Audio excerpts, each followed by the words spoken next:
Hi, everyone. Welcome to Screw the Stock Market. Today's guest is Chris Miles. We have a more kind of in-depth introduction in the actual episode where he's there with us. But today, we just wanted to give you a quick introduction of kind of what the show is about. It's pretty cool. He's exactly in alignment with what we talk about. We spend a good amount of time hating on the stock market. And then he told some really inspirational stories about his investing and entrepreneurial journey, about how he was able to attain financial freedom within a year. And eventually he lost it all and then rebuilt again. Kind of the classic entrepreneur story who gets kind of punched in the gut and then they get up. What'd you think, Aziz? I thought it was great. His stories were really relevant, especially in light of what's been happening the last 2 years. And it's really a culmination of everything we talk about and discuss on the show. I mean, he leveraged his networks. He always figured out ways of just pursuing cash flow to maximize his time as much as possible. And, he made it happen. Against all odds, he made it happen, and he broke out of the rat race. So it's an awesome episode, and I think we definitely need to have him back because we need to get into even more in depth in terms of the specific strategies he used. So I'm definitely looking forward to a part 2. Agreed. Well, without further ado, I hope you guys get a ton of value from it, get a ton of inspiration from it, and thanks for being part of the show.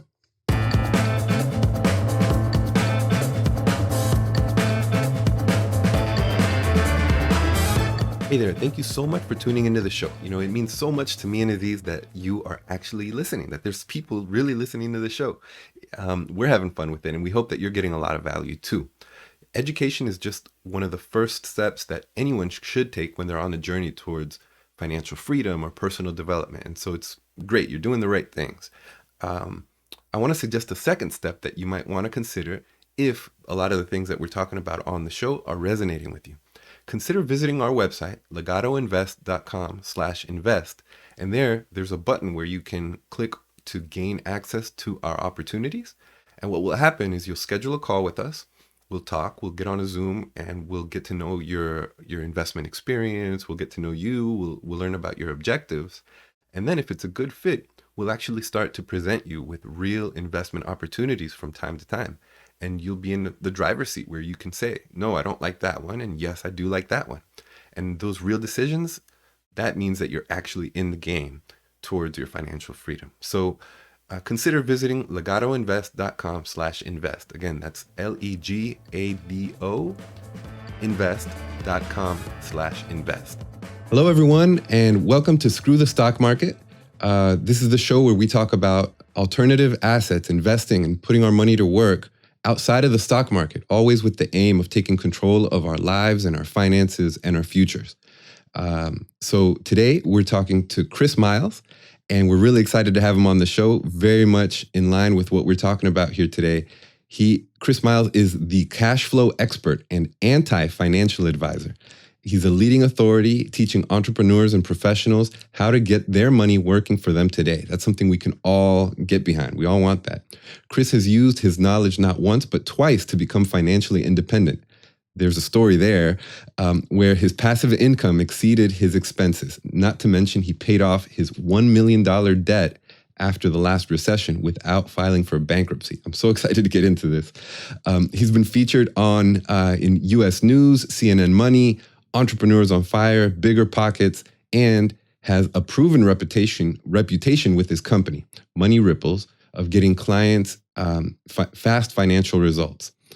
In fact, his personal clients have increased their cash flow by almost $300 million in the last 12 years. Chris, we're so excited to have you on the show. Thanks. You bet. Well, now that number's over 300 million in the last 13 years. So we just keep trying to get that number up there, heading for $1 billion, dang it. Okay, let's do it. Yeah. Let me get about 1% of that 300 million. That's right. We'll take it. Is that your business model? Is that how you make money? You just take a percentage of the cash flow you help your folks create? No, we actually don't do it that way. We just do flat type fees for our consulting. But we never bring on a client unless we know we can at least, 1.5, 2 times their numbers just from the first year alone. So our big goal is to make sure they make a lot more with us than they ever pay us. Very cool. Very cool. Well, Chris, thanks for being on the show. So tell us a little bit about where you got started and how you got to where you are today. I mean, those are some pretty impressive things. It seems like there's some ups and downs built into your story too. So I'm excited to hear all about that. Oh, heck yeah. I've got plenty of good stories that way. But, start back. I mean, I didn't start out with a real big knowledge of money at all. I mean, I was raised by really great parents, taught me good values, hardworking people. But the one thing they had in common between the two of them is that they really did not have a good handle on money, right? Like not in a way that really helped them create wealth. Very much scarcity driven. You'd hear things growing up like, hey, we can't afford that, Chris. And what do you think we are, made of money? Money doesn't grow on trees, all that kind of stuff that you'd hear. And even my own dad, he would even say things like, my job is going to literally kill me. I'm going to work until I'm dead. So he didn't even have hope for any kind of retirement or freedom. He wanted it, but he really doubted he could ever have it.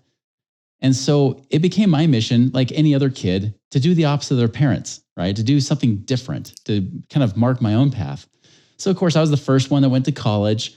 And while I was going to college, almost finishing up my bachelor's, my intent was to become a business consultant.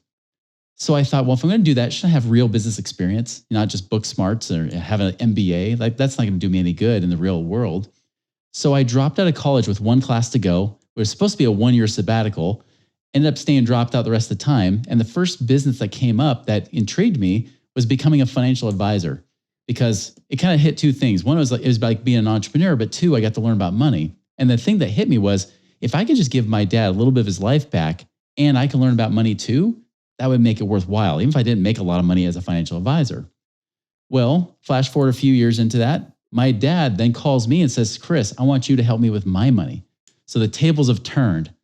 And I sit down at that same table. He was giving me financial advice. And by the way, his financial advice was pretty much, he probably actually advised Dave Ramsey, now I think about it, because he gave all the same advice that Dave Ramsey gives, but he's older than Dave Ramsey. He's like Dave Ramsey's older brother. And he just said, Chris, like, don't ever have debt, pay off all your debt, save everything you've got. So I sat down with him and I see the evidence of following that advice. And he said, all right, Chris, I'm 61 years old. I want to retire. How do I do it? And I looked at his numbers. I said, Dad, I'm going to be honest with you. You better hope you die in 5 years, because you've got 5 years of savings and that's it. Debt-free, although you're debt-free and that's great. And he was so proud of that. Yet he only had enough money for 5 years because, the stock market wiped it out. Y2K wiped it out, was on the back. It was coming back up again, those mid 2000s, but he wasn't really where he needed to be. And he said, well, what's the answer, Chris? There's got to be something else. And I said, I don't know. Because honestly, you've done everything that us financial advisors would teach. You max funded your 401k. You paid off your debt. You did everything you were supposed to for decades, and it didn't work.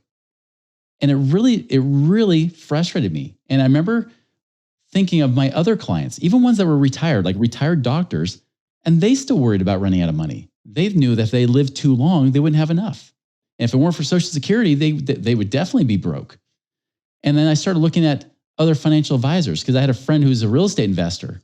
And he said, Chris, well, how many of you guys as financial advisors are financially free, not off the commissions you're earning, but actually doing these mutual fund investments? How many of you are financially free?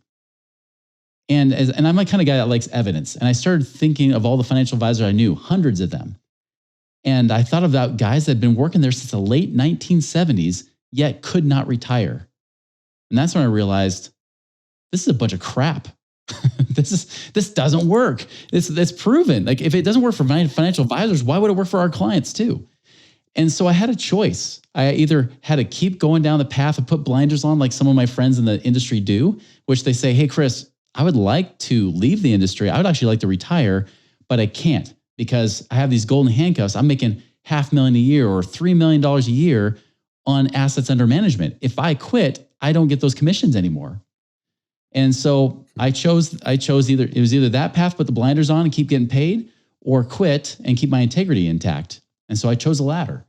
And I started to seek out other ways to do it. I sought people that actually were financially free, which were people that were like real estate investors, people that were in their sometimes 20s and 30s, actually financially free, versus financial advisors in their 60s and 70s with their big fat belly and their little too short of tie that they wear to their little meetings. And yet they can't do it either. And so I apply the same stuff. And then later that year, I was actually able to become financially independent myself when I was 28, almost 29 years old. Wait, within a year of That's making a change in mindset? Yeah, it was. Yeah, once I really shifted that Wow. mindset from accumulation to passive income and cash flow, that was when it shifted for me. that That's sounds like huge. magic. Yeah, no, Because Well, no, yeah, that's go ahead. super exciting. Go ahead, Aziz. no, I was gonna say. I mean, we've been doing it for what about like a year, 2 years now, trying to like really kind of full force. We've just kind of been casually before, and we're still not quite there yet. But Mhm. for you at 28 to get there within a year, that's spectacular. I mean, you're gonna have to break down how you did it. Also, I'd like to also shout out the fact that you are a brave man, not just because you did all of this, but because you actually went up and told your parents you were dropping out of college and did it. Coming from an African household, I would have been dead about 10 times over. They would have resurrected me, killed me back again 10 times more after I made that type of exclamation. They were not happy. Oh my Not to goodness. mention, actually, even worse than my own parents, my in-laws weren't happy.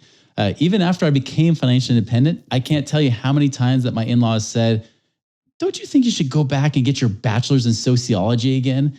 I'm like, understand a bachelor's in sociology with this triple minor that I had in psychology, Japanese, and ballroom dancing isn't going to get me anywhere closer to being, financially free than I already am. But in their mind, it was just like that. It was violating every sacred cow in their mind when it came to education, right?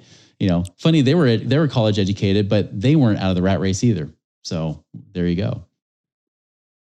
Amazing. So, first of all, I want to say that I love that you actually looked around you, right? And this is something I think that really resonates with me. I looked around me in my office where I had been working for years, and I looked at people who had been there 30 years longer than me, 20 years longer than me. And again, no hate. Like, I really admire these people as intelligent, caring, motivated people, intelligent Yeah. professionals too. But I just didn't want to end up there in 20 or 30 years. And that was a big part of my decision to leave. And what's cooler about your story is that you looked and actually made that connection of saying, because I didn't know what I was jumping into to as much as what I think you did. And you took a leap, and you already had examples of people who had accomplished what you wanted to accomplish. And so Yeah. you had presumably some sort of guidance or a path or some steps in that direction of what you would be doing. So I did. tell us what happened. Okay, so you took this leap, which is really admirable. But what next? What'd you do?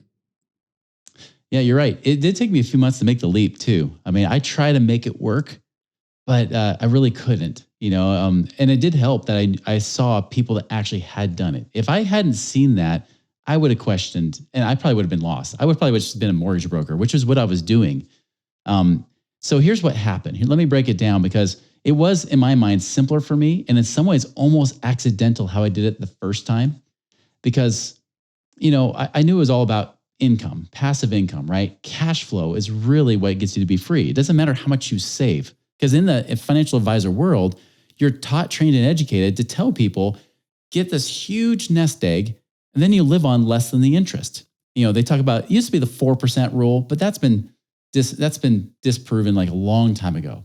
Now it's the 3% rule. You're only supposed to live on maybe 3%. And if you're younger, if you're trying to be this fire person and in your 30s and 40s, you better only take out 2%, not 4%. That's a bullcrap number. Don't believe it. 2% or 3% if you're older. Well, my goal was save $2 million, live on 3%, and I'd have $60,000 a year to live on. I thought back in the early 2000s, that was living life, $5,000 a month. I thought that was amazing, right? And if I could do that by the time I was 40, I was doing something that seemed amazing, incredible. Well, all I needed back in those days, I only needed like $3,500 a month to be financially independent. I had a young family. I had very low expenses because I was a Dave Ramsey advocate as well back in those days. That's why I kind of rip on Dave Ramsey now, because I was him. I rip on the very thing that I used to be. And so $3,500 a month isn't a huge goal to have to hit. And I didn't have to have a lot of money. I did it in two ways. I mean, one, with the money that I did have, because there's market appreciation. I sold my house, sold it to an investor, then leased it back from them, and then subleased it out to rent it. I did that to create some cash flow, with the cash that I got out of the house, the equity. That was an okay strategy, especially up until the market started tanking. Then that was not a great strategy. And then one thing that I learned from one of my friends that was a millionaire, he said, Chris, like, if you were to become financially free today, if money were no longer an issue, what would you spend your time doing? And he's like, would you keep doing mortgages, for example? Would you be a mortgage broker like you are now? Because I quit being a financial advisor, but I stayed on as a mortgage broker. And I said, no, because I love getting people the results, but I hate paperwork. I hate the application and underwriting process. I want to be out of that. Chris, why don't you find somebody who does like that? Oh, come on, nobody likes doing paperwork. Trust me, Chris, somebody does. And so I went to my broker. I said, does somebody fit this description inside the company? And they said, yes, talk to Clark. And I went to Clark and I said, Clark, if I send you people, and I already educate them, they're already ready to go on a mortgage. You just have to do all the work. Would you cut me 50-50 on this deal? Would you partner with me on this? And he said, yes. I said, great, let's do that. And so what would be cool is I spend maybe a half hour or so with these people, tell them how to like cash out, refinance, invest it, right? And they say, yes, I should do that. What do I do? Where do I go? I said, talk to Clark. And then a month or so later, I get a check. And it would be like $1,000 or $2,000. And so I had this combination of things. I had like the active side that was like maybe a couple hours a week, right? And then I had the passive side from the real estate. Those two together got me to making about $4,000 or $5,000 a month. Because it wasn't just Clark. I realized, wait a minute, I could probably connect people up. People I'm referring to all the time. Why couldn't I get a kickback, like a referral fee? So there's even a wholesale jeweler in Salt Lake City that I bought my engagement wedding rings from for like a third of the cost of the normal jeweler. And they said, hey, we got a program. We'll pay you 5% for any referral. I said, great. So if somebody was looking for that, it'd be random. I wasn't advertising or anything. It was just normal conversation that say, hey, go to this wholesale jeweler, and I did that with a few other companies. And, before there was anything like called affiliate marketing, right? I was just naturally connecting people when they would ask me questions of, hey, who do you know that does blank? And so I became a connector, literally spent like 3 or 4 hours a week doing that. Plus I had my real estate on the side. I was literally living the 4-hour work week before Tim Ferriss even wrote the book, so. You're a professional middleman, essentially. Yeah, that's really what it was. Like, I really give my friend that was a millionaire, I gave him the credit for it because I would never even thought that, because in scarcity, you never think about sharing money, right? You just think, oh, I just got to do it myself, and you're almost that worker employee mindset is I just got to do it myself. But when he opened my mind to, with just that whole mortgage broker thing, I was like, wait a minute, this could apply in so many different ways. And I don't do that like majorly, even today, even though I still have income streams from that, I don't really do that a whole lot. I like to do authentically. I don't like to force anything. So, if I'm going to set up an agreement, it has to be something that, one, somebody's going to ask me for often. And two, it's got to be something legally I can actually share profits in. And that's where you create multiple streams of income. So part was active, part was passive. That's impressive. I mean, the fact that you were able to find all of these opportunities just out of nowhere. That's like the hardest part. Mm-hmm. I think a lot of times people have the motivation and the drive, but they have absolutely no idea where to start. And one of the things that we've been talking about on this podcast, like often, and telling people, it's all about networking and connections. That's legitimately the biggest path to wealth. And you're like the epitome of that right now. Was it predominantly through your millionaire friend that you started kind of formulating these ideas and making these connections, or he was just the initial springboard and then everything else you just kind of developed on your own? He was the springboard for that idea, but I actually met him because of mutual friends, that got me into that. Funny enough, the person that initially got me into it, the one that asked me the question, how many of you guys as financial advisors are financially free, was a former financial advisor on my team, a guy that I trained that left to go do real estate investing. And in fact, I remember in our conversation, this is before I left, this is what got me to really open my eyes. In fact, it was just literally like 3 weeks after I met with my dad. It's kind of like when the student's ready, the teacher appears. I just remember thinking, I should call up Doug and just see how Doug's doing. And so I reached out to him and said, hey, Doug, how's life? He's like, man, it's awesome. My dad and I have partnered on some real estate deals, and we've doubled his income as a professor at the local university. I said, oh, come on. That's bull crap. You just started doing this like 4 months ago. That's too good to be true, right? As we might hear people say even in our world, right? Especially when they're looking from the outside looking in. He's like, no, man, we're doing it. And I started arguing with him. I said, no, that's impossible. He's like, and that's where he really challenged me. He's like, well, Chris, how many of you guys are financially free? How many of your clients are financially free? None. There's your problem. All right, Doug, give me the answer. I'm not going to give you the answer. You just got done arguing with me about the stock market being better. Why should I tell you? So I said, all right, Doug, you got me to admit I'm wrong. Give me something here. He said, all right, if you're serious, I really don't think you are, go check out this radio show. This is like back in the AM talk radio before podcasts, right? He's like, go check out this radio show by these two real estate investors on the radio, local radio station. And then go get the book by Robert Kiyosaki called Who Took My Money? Because you knew I had already read Rich Dad, Poor Dad like 3 times. And somehow in my weird brain, all of us financial advisors figured that Robert Kiyosaki was supporting what we talked about, which is bullcrap. And so Who Took My Money is a lesser known Rich Dad book, but it rips apart mutual funds. It just talks about why they suck. So I got the audiobook, listened to it that same day, finished it. And I came back to Doug. I said, you're right. Okay, give me more. And then he started opening my mind to other things. Specifically, they were doing a lot of hard money loans, so a lot of lending and things like that. And they were paying some pretty exorbitant in interest rates. I mean, they were talking about making 3% a month on some of their hard money and even 4% and things like that. Needless to say, when the recession hit, those things blew up because they were just too cash rich, right? But I mean, it was opening my mind to what was possible, because even if it was like 1% a month, let's just say, right? 12% a year. Think about it from a financial advisor standpoint. I'm thinking saving $2 million to live on $60,000 a year. But if I'm getting paid 1% a month instead, I don't need $2 million anymore, do I? Right? I mean, really, all I need to make $5,000 a month is $500,000. I need a quarter of what I had to save in the stock market, which is bipolar anyways. It doesn't even earn the rate of return I was promising. And that's the thing. Like, as a financial advisor, I was already starting to see holes. Even before my dad's situation, and even before Doug, I started to see holes. Like, I even started talking with guys that were stock traders that ripped on mutual funds. Again, they love the stock market and they think mutual funds and financial advisors are full of crap, right? Because they're like, no, mutual funds don't work. And when I started looking at the real rate of return of the S&P 500, not the average, because the average isn't actual. If you've ever heard people talk about when you lose 50% in the market, you need 100% rate of return to get back to zero, right? I had just learned that a year prior. And all of us financial advisors were shocked by it. And so when I realized that the real rate of return of the S&P 500, if you look at the last 30 years right now, it's been about 7.7%, not 10, not 12, 7.7. You start putting those numbers in, and then I'll tell you, as a financial advisor towards the end, I was getting depressed because I would put in inflation at 3%, which we all know is way worse than that now, right? But I put 3%, and because it was so depressing, I would put in 2% just to make it look better in the future. And that's the thing, is that figures don't lie, as someone might say, right? Well, figures don't lie. Look at the numbers. Look at the math. But I'm telling you, liars figure, right? Figures don't lie, but liars figure, because the truth is you can adjust those numbers to make it look like whatever you want. Doesn't mean that's their reality. Doesn't mean that's what their life will look like. And that's what's happening right now with financial advising. Again, they're good-hearted people. I know, I was one of them. But the thing is that we're taught by banks and financial institutions to teach you crap so that you stay broke. That's the truth.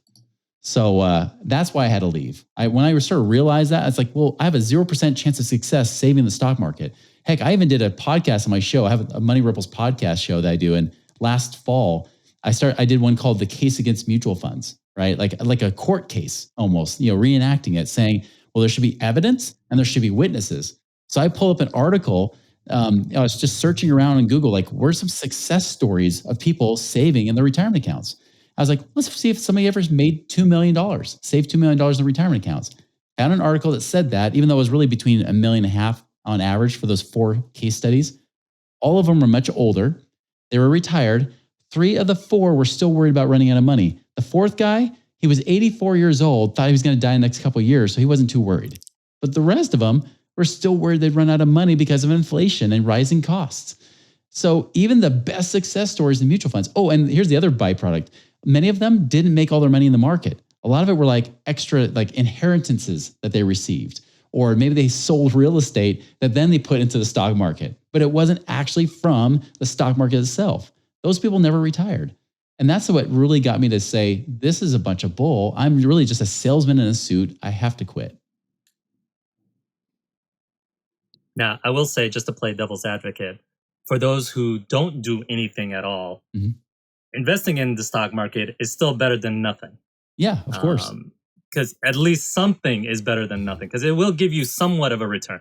It might Mhm. not be as big as what you could do on your own, but it's still something. Because there's sometimes when I do talk to people who are just either too afraid to kind of venture out into entrepreneurship or even private equity or real estate or any of the other ventures that could make you so much more money in the long run and actual freedom.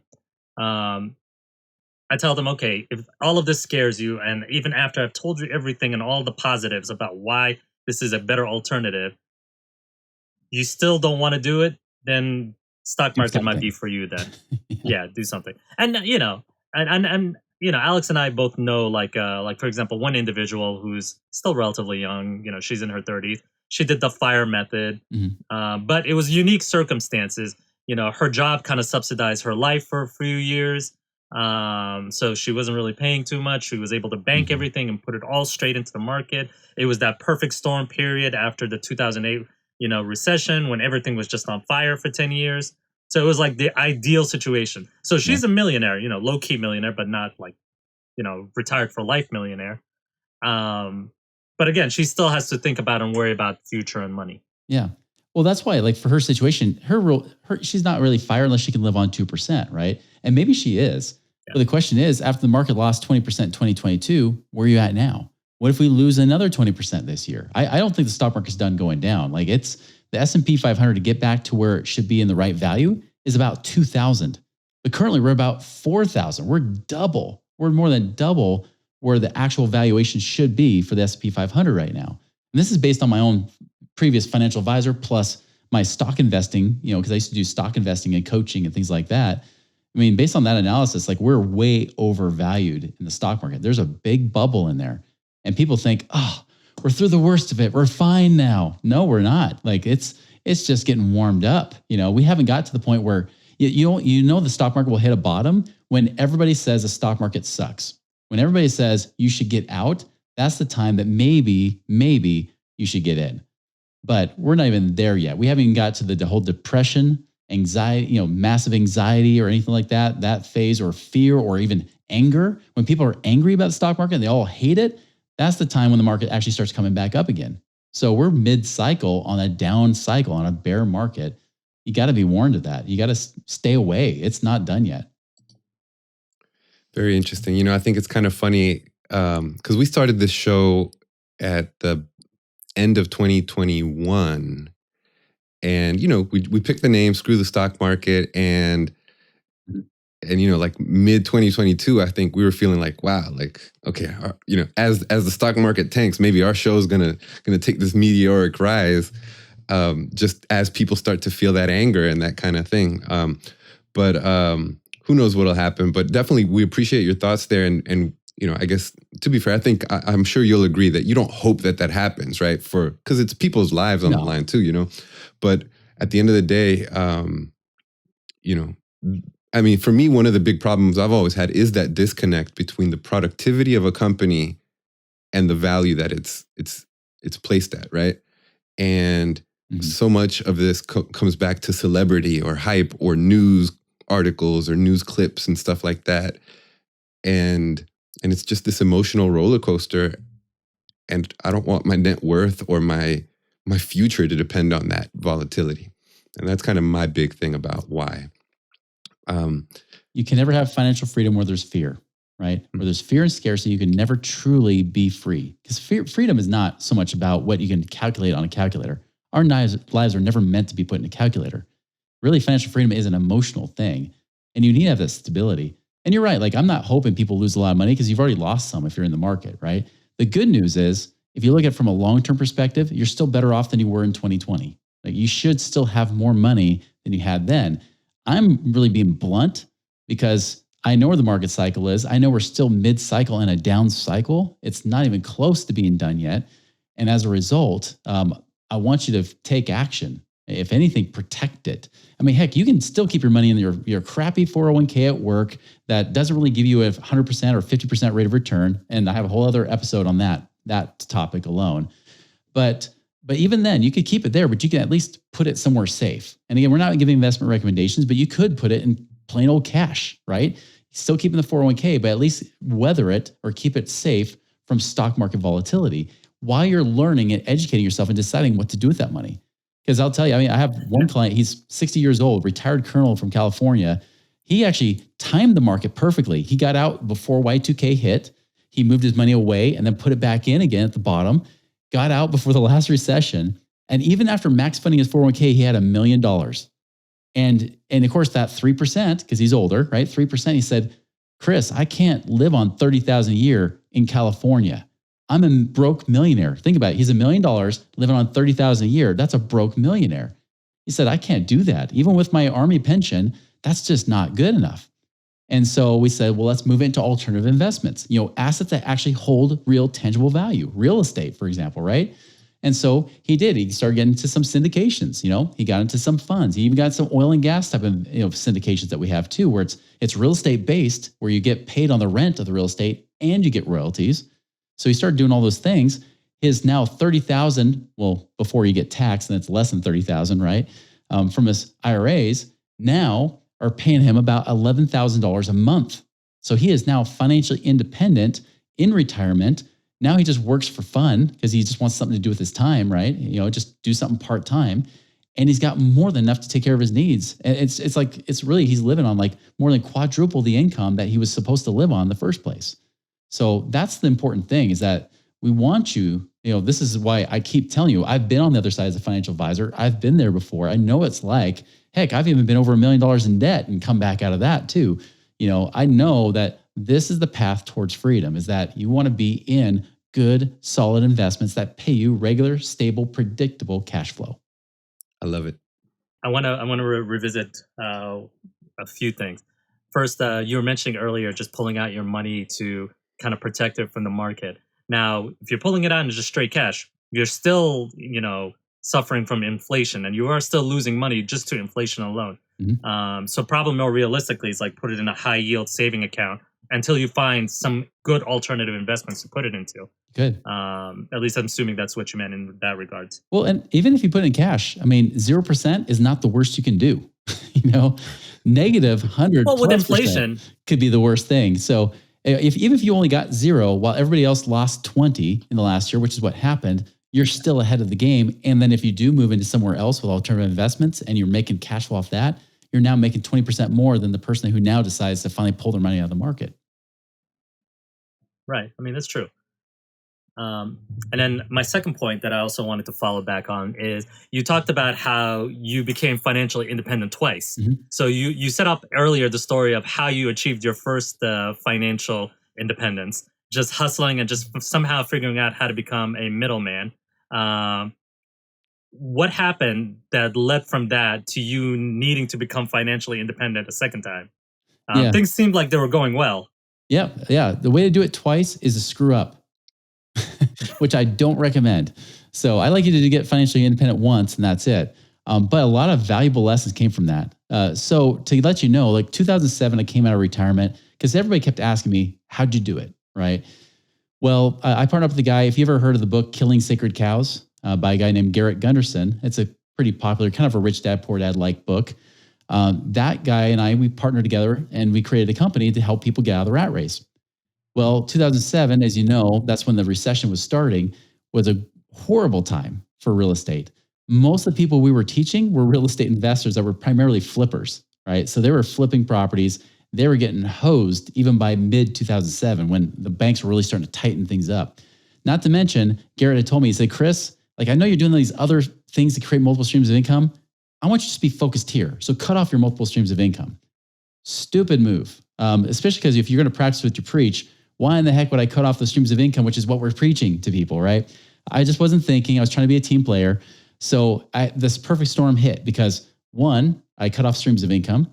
2, the real estate I had, I was getting lazy. I was getting arrogant, really, is what was happening. And this happens to people. I've seen it even this last big boom in real estate, and we're starting to see it hurt people now where a lot of real estate investors are getting hosed because they show up in 2019, 2020 or whatever, and they're like, hey, everything's up. And then they don't know how to deal with the defense side of it. Well, I was the same way. I was getting greedy. And so I was trying to go for bigger properties that had bigger price fluctuations. So I was getting hosed on that, not cash flowing on those either, not cash flowing on my other business streams because I didn't have any.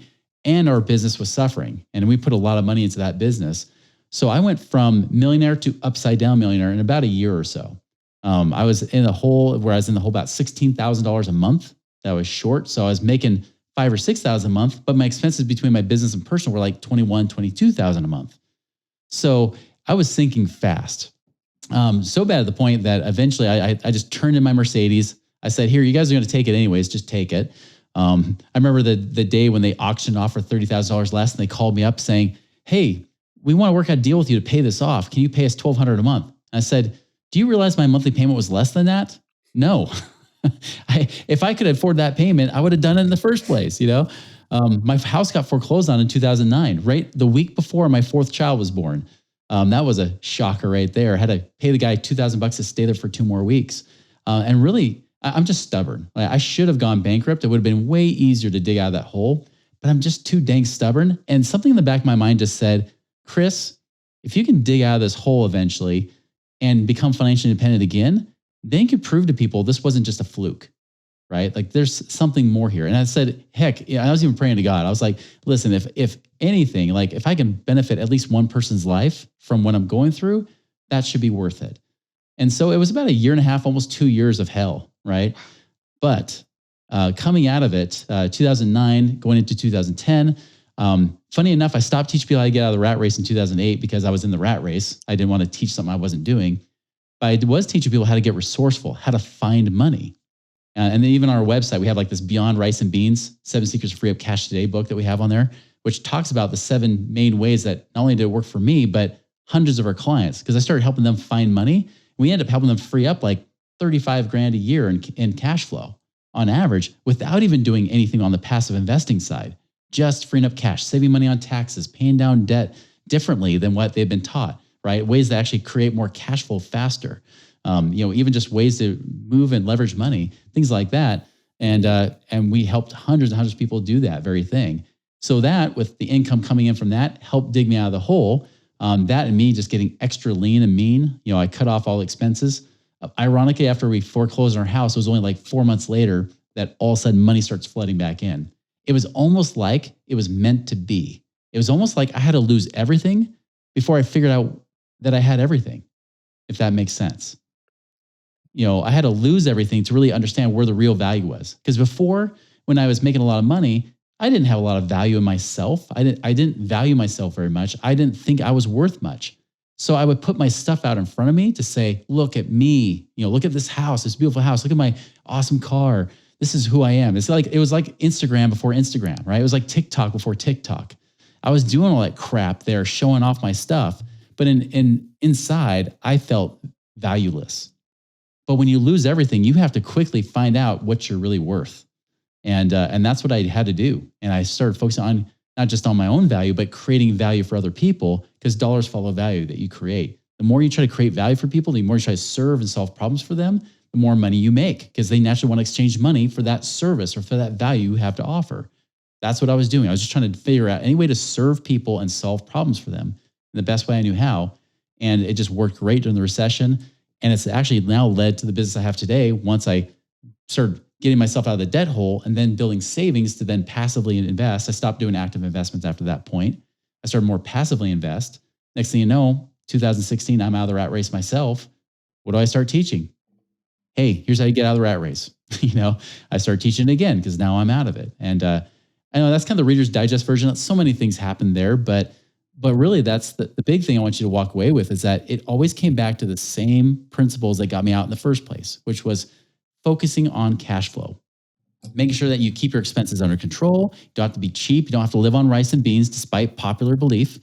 It's really focused on, just being a wise steward of your resources, taking that money that you have and putting it to better use to generate cash flow, especially if it can create passive income. Do that, create multiple streams, not just in one place, right? But in multiple areas. And that's why I'm in a much healthier position today, is that even if some of my rentals don't pay, great. I've got syndications paying me. I got funds paying me. I've got oil and gas. I've got land partnerships paying me from us buying and selling raw land. We've got, business streams of income coming in. I've got, I think at last count was like 15 or 16 different streams of income I have coming in just to make sure that it works. You mentioned how there was this disconnect between where your true value comes from, right? And you seem to have made a shift from having the possessions and having the external kind of sources of validation to really changing your focus completely, or as much as possible, towards serving others and being of value to others. And that's when the compensation started to follow. And so that's really huge because, just recently, I think this has been a theme that maybe, I'm hearing a lot recently, is just people get beat up when they take leaps of entrepreneurship or leaps of faith like this. But one thing I keep seeing is people keep getting up, and people are able to do that maybe in a way that you could never do if you lost everything as a W-2 employee. But as an entrepreneur or as an investor, like who is entrepreneurial, you can find ways to get up and rebuild and come back stronger. And so it's super inspirational, and I think it's super timely. I mean, I don't know, I recently, I left my job about a year ago, right? And I just made the decision to go back to my W-2 just because, hey, cash flow wasn't quite there. Well, I got to pay the bills. Well, not fully. Not fully, though. I mean, it's only, you're on a part-time consulting kind of basis. So it's not really fully going back to your W-2. Yeah, and I'm super thankful. I mean, first of all, I really liked my job anyway. That was actually one of the things that made it so hard to leave, was that it was a very good, tolerable place to work with a good mission and good things like that. But I knew in the long run, I wanted something more for myself and for my family. And so now to go back and say, hey, the cash flow wasn't there. And hey, I might have left prematurely. But now to hear a story like yours is, hey, I still haven't lost everything. I still have my house. I still, and I think I can still make the shift that you're talking about and I think we've been very much focused on trying to add value to the people who we talk to all the time. But just to hear that again, to reinforce that, is the more we can help, the more we can add value to people, the better off we're going to be in the long run, I think is awesome. So for me, it was a really awesome, timely thing to hear is, hey, sometimes you get that little punch in the gut, but you keep at it and you keep persevering and you keep getting up. So thank you, Chris, for sharing that. That's awesome. That's the key. No, it's really true, because the one thing that's always going to work, no matter what the markets are doing, is that how you add value, how you serve and solve problems can always, assuming you're a wise steward of what you're given, can always lead to more wealth, right? It will get you anything that you want in life, because whatever you want in life is just all about how you can give other people what they want, and then you can have what you want as well. And I think that's true. And that's even true as an investor. I mean, think about what you guys do. I mean, you're really just trying to create opportunity that creates wins for people. It creates win. Even if you become a partner as a general partner, right? And you're just a limited general partner or whatever you might be doing, but even as a general partner, you're going in and you're providing value for that operator. You might be bringing people in that might help finance it. You might be helping with the deal on the back end. You might be helping with the systems and processes and things like that, making sure that things work. I mean, you actually can be serving from multiple directions when you do that. And I think that's what's really important. I think many people, even my own clients, sometimes when they're just trying to be passive investors, because 2/3 of our clients are W-2 employees, work really trying to become work optional, right? Where they work because they want to, not because they have to. Kind of like what you're doing, right? It's like, hey, I'm now just doing it part-time as a consultant versus having to be full-time. For some people, that's their dream. They're like, I love what I do. I just want to do it part-time. If I can have the freedom to do that, that is living for me, And a lot of those people, they sometimes lose focus of that. They might just say, well, I'm just investing my money and I just want to get returns. The truth is, you're trying to create value for those people. You're trying to give them something that allows them to also create value. And that's why you get paid. Like, that's the real economic engine, is that there's always has to be something there to make that investment work, to really make it valuable for somebody else. And when you really come back to people instead of just the investment, it becomes so much more clear. In fact, you can even pick out which ones are fraud versus the ones that are legit. Because if you can't identify how it's providing value for somebody else, there's no reason to have it there in the first place, right? There's got to be somebody that's somehow helping. There's got to be a market for it. There's got to be somehow that somebody's blessed because of what you're doing with that money. That's so true. I mean, that's 1,000% extremely true. I mean, one of the biggest motivators in terms of doing what we do is just helping out a lot of like our family, our friends, just Mhm. like all the people that we know that struggle with these types of issues, whether it's, understanding finances, understanding, what to do with their money. And, and these are not all like, incredibly wealthy people or anything like that. They're all across the gamut. I mean, from working class to, some of our other friends who are very well off financially, but they're still trapped in their W-2. I mean, we see so much potential for all of these people because they're all amazing, and some of them are. I mean, most of them are much smarter than we are. So we see like wasted potential in that regard. It's like, oh, you could do so much if you were free. So at least we can do that for them if we can, figure out a path for them to move forward. Yeah, isn't that amazing? I mean, that's Yeah, for anybody to say like, "Oh, real estate investors are just, scummy landlords and stuff like that." No, like you are legitimately blessing people's lives way more than someone who just says, "I just want to suck off the government." Like I think yeah, that'd be fun. Just, use tax dollars and just live off that and, sit around play video games all day. Like you're not doing that. Like you're actually making people's lives better. And that's how you know you're really successful, right? Is ultimately like what kind of footprint are you leaving on this planet? What kind of legacy? What kind of ripple effect are you really leaving for people? I think that's what's truly important. I mean, to kind of yeah. wrap it up a little bit on my story is, I mentioned my dad in the beginning, right? He's kind of inspiration that got me down this path.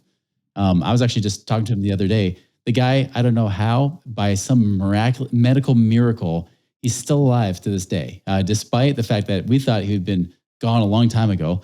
He thought maybe 5 years would be realistic, but now he's almost 80 years old, and he was just talking to me on the phone the other day. He said, "Hey, I just started watching some of your YouTube stuff and this Facebook and some of these stories." And he had never seen any of my stuff until recently. Now he got a Facebook account, right? So he's now catching up to the 21st century. And he said, "You know what? I can't even understand your life. Like I can't even understand that level of freedom because for me, I'm just trying to stretch out these dollars to not run out of money. And for you, like you're enjoying your life. Like you have a family and you're able to travel wherever you want, do whatever you want. Spend a month or two in Hawaii if you want, or whatever. Like you're living the life that I never thought was possible. And for me, I mean, it's sad for me for one because I wanted him to be there too, right?